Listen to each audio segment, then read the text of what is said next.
front of people is nerve-wracking. We get anxious. So what I'd like to do is share with you anxiety management techniques. The very first technique is to greet your anxiety. When you begin to feel those jitters, you start feeling like, oh no, everybody's going to tell that I'm nervous, and we begin to actually make ourselves more and more nervous. Say to yourself, it makes sense that I'm nervous. And by acknowledging your anxiety, you short-circuit that building of anxiety. Another very useful technique is to work on breathing. Nervous speakers breathe very shallow. By simply taking some deep belly breaths prior to speaking, you slow down your blood pressure and your heart rate. It can help you tremendously. Too often, nervous speakers feel like everybody's attention is focused on analyzing and evaluating them. If your attention is on your audience and giving them what they need, that gives you less bandwidth to worry about yourself. Many of us, when we speak, worry about how bad things can go.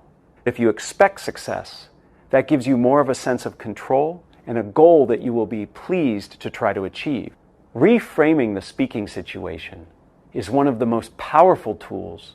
Instead of seeing speaking as a performance, view it as a conversation. First, practice conversationally.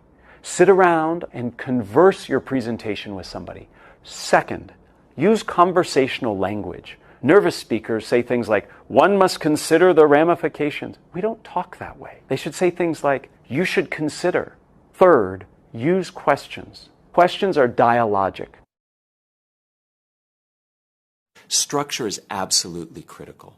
A wonderful structure to think about is the what, so what, now what structure. This structure helps you convey a point, teach people things, in some cases, convince them.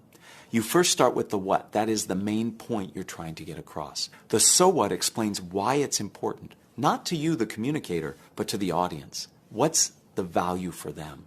And then the now what is what you want your audience to do. Having that structure helps you formalize your thoughts, package up your information, and it helps you as a communicator to be concise.